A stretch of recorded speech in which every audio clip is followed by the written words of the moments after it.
Je considère Watchman Nee comme un don unique donné par la tête à son corps.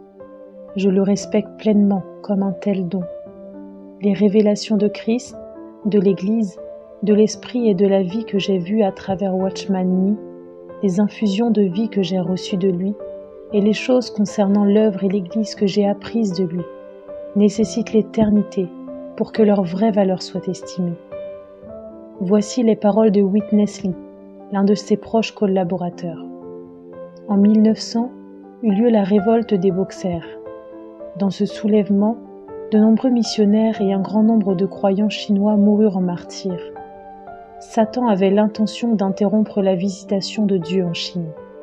Mais dans sa grâce souveraine, cette persécution éveilla un lourd fardeau parmi les saints du monde occidental qui prièrent désespérément pour que Dieu agisse en Chine.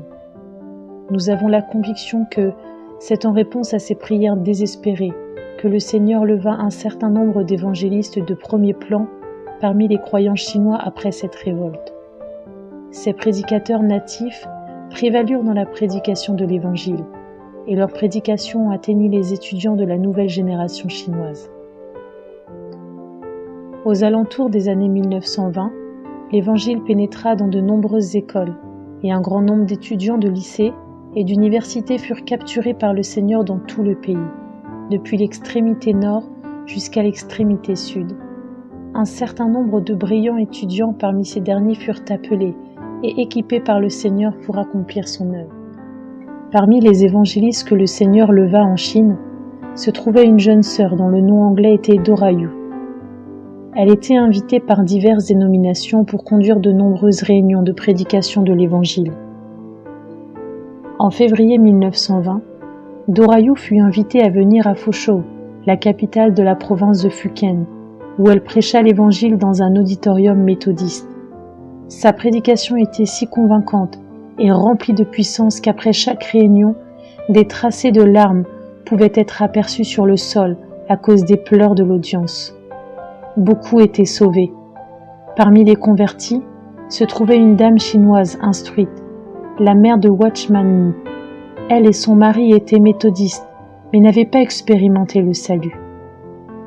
Après avoir été sauvée, elle retourna à la maison et fit une profonde confession à son mari et à ses enfants.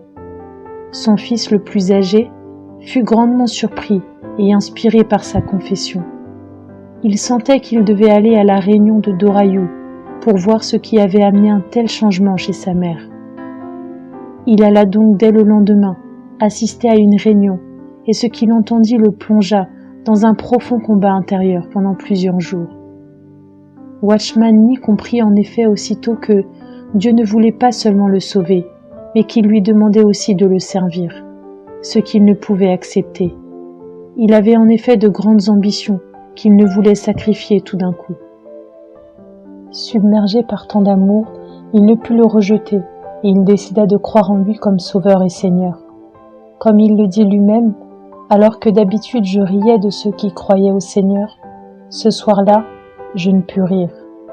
Après sa conversion, Watchman Nee décida de consacrer sa vie au Seigneur, mais comme il n'avait pas encore 17 ans, il continua ses études. C'est là qu'à Fuzhou, il passait l'essentiel de ses loisirs à prier, à étudier la Bible et à témoigner auprès de ses collègues. Lorsque l'occasion se présentait, il essayait de persuader ses camarades de croire au Seigneur Jésus, mais il plaisantait en disant « Monsieur le prédicateur arrive, écoutons son sermon ». Aucun d'entre eux ne s'étant tourné vers le Christ, il rencontra une missionnaire occidentale qui lui conseilla de prier d'abord pour les personnes avant de leur parler de Dieu. Il persévéra donc dans la prière et il eut bientôt la joie de voir se tourner vers Dieu la plupart de ses amis, notamment Simon Mick et Faithful Luke, qui devaient se joindre à lui plus tard dans son œuvre d'évangélisation. Cependant, et malgré les succès de son témoignage, Watchman Nee n'était toutefois pas satisfait de sa vie spirituelle. Aussi, sur recommandation de Dora Yu, il rencontra une ancienne missionnaire anglicane, Mademoiselle Margaret Barber, qui travaillait alors comme évangéliste. C'est par elle qu'il fit l'expérience du baptême dans le Saint-Esprit, expérience qui allait modifier radicalement sa vie spirituelle. Elle allait avoir une influence significative sur Watchman Nee. premièrement par ses conseils spirituels pleins de maturité, et deuxièmement en l'introduisant à la meilleure littérature chrétienne, en lui prêtant des ouvrages chrétiens classiques. Watchman Nee était un studieux étudiant de la Bible. Son désir de voir et de faire la volonté et les désirs de Dieu le conduisit à avoir un ministère enraciné dans la Bible. À côté de la Bible, il lisait sans cesse, spécialement les classiques des mystiques chrétiens. Il traduisit en chinois le petit livre de Madame Guyon sur la prière, Andrew Murray, Robert Govett, George Hawkins Pember, Jesse Penn Lewis et d'autres. Il avait en sa possession une grande collection des écrits des frères John Nelson Darby, Charles Henry McIntosh. Il lisait aussi des exposés bibliques, des biographies, et avait une connaissance précise de l'histoire de l'Église. Il était en étroite communion avec Theodore Austin Sparks et les frères qui étaient de l'Église au North Oak Christian Fellowship à Londres. En fait, Watchman Nee considérait le frère Austin Sparks comme son mentor spirituel. Leur communion était riche et fructueuse. Au début de l'année 1921, Watchman Nee fit la connaissance de Leland Wang, un jeune officier de la marine chinoise, originaire de Fuchiu, qui allait peu après résilier son contrat pour consacrer sa vie à Dieu. En 1922, avec son frère Wilson Wang, un autre officier de marine, John Wang et Watchman Nee commencèrent à se réunir pour prier et étudier la Bible avec la mère de Watchman Nee dans une pièce de la maison de la famille des Wang à Nantai, et ils organisaient aussi des réunions d'évangélisation. Sous la direction de Wang Tsai, leur aîné, ils utilisaient des moyens originaux pour attirer les passants, chantant dans les rues en frappant sur un gong et portant des chasubles sur lesquels ils avaient inscrit des slogans comme « Dieu a tant aimé le monde ». Ayant invité Ruth Lee, une évangéliste alors fort connue en Chine, le succès de sa prédication fut tel qu'ils furent obligés de louer une salle en ville. La salle était toujours pleine et les conversions ne cessaient de se multiplier. C'est ainsi qu'eurent lieu les premiers baptêmes par immersion dans le fleuve, près de la pagode, en commençant par Watchman Nee et sa mère qui organisaient à la demande des méthodistes des réunions pour femmes dans tout le nord de la province. En 1923, Watchman Nee lança aussi la petite revue Revival, qui s'adressait plutôt aux jeunes et aux nouveaux convertis. Il avait 21 ans lorsqu'il acheva ses études. Il décida alors de ne pas les poursuivre pour se consacrer totalement à l'annonce de l'Évangile. Watchman Nee est connu pour être le fondateur, avec d'autres évangélistes et chrétiens chinois, du mouvement des églises locales fondé sur sa conviction profonde qu'il ne fallait pas diviser le corps du Christ sur terre et qu'il ne devait donc y avoir qu'une seule église chrétienne par ville ou village. Cette position lui valut d'être dédaigné, critiqué et rejeté. Malgré ces difficultés, plus de 700 églises locales furent fondées entre 1923 et 1949, avec une assistance évaluée à plus de 70 000 fidèles. Grâce à des missionnaires chinois, l'œuvre se développa aussi dans d'autres communautés chinoises d'Asie, en Malaisie, aux Philippines, à Singapour, en Thaïlande et en Indonésie. À l'arrivée des communistes au pouvoir, Watchman Nee, conduit par sa foi et sa volonté de poursuivre son œuvre d'évangélisation, préféra rester en Chine, alors qu'il savait les risques qu'il encourait, mais il était prêt à tout sacrifier pour Dieu.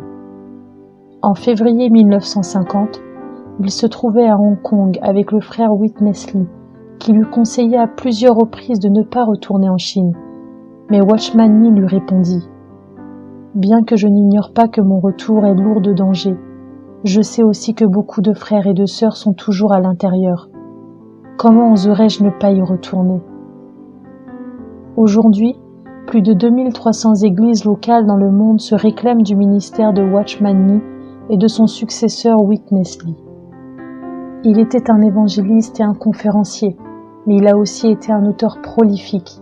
Il a en effet écrit de très nombreux traités évangéliques, des cantiques, des études sur certains livres de la Bible et de nouveaux articles qui paraissaient dans des journaux chrétiens, comme Revival, The Present Testimony, The Christian. Ces écrits vont du simple tract d'évangélisation à l'étude doctrinale en passant par les études bibliques et d'édification. En 1928, alors qu'il était installé à Shanghai, il fonda une maison d'édition, The Gospel Book Room. afin de publier lui-même toute la littérature chrétienne nécessaire à son œuvre d'évangélisation, aussi bien ses propres écrits que des traductions en chinois d'auteurs anglo-saxons. La vie chrétienne normale est très certainement le livre le plus connu. Il est fondé sur des conférences de l'auteur en Chine ou lors de son voyage en Europe en 1938-1939. Partant d'une étude des 8 premiers chapitres de l'Épître aux Romains, l'auteur expose son point de vue sur ce que devait être la vie chrétienne normale, dont il décrit les étapes essentielles et appelle au progrès dans la vie spirituelle. C'est aujourd'hui un classique. Le ministère d'un Watchman Nee dura environ 30 années. Il fut l'instrument divinement choisi à travers lequel des centaines d'églises furent implantées et entourées de soins bienveillants, non seulement en Chine, mais également dans tout l'Extrême-Orient. Sa compréhension de la vie chrétienne et de l'expression de l'Église était aussi proche de la révélation biblique que possible. Il était aidé dans son travail par des co-ouvriers doués comme Witness Lee, Stephen Coe, Faithful Luke, Simon Meek, James Shen et d'autres qui veillèrent soigneusement à ce que l'œuvre fût fortifiée à travers un riche ministère. Watchman Nee fut arrêté par les communistes chinois en mars 1952 en raison de sa foi, mais surtout de son influence considérable au sein des églises chrétiennes.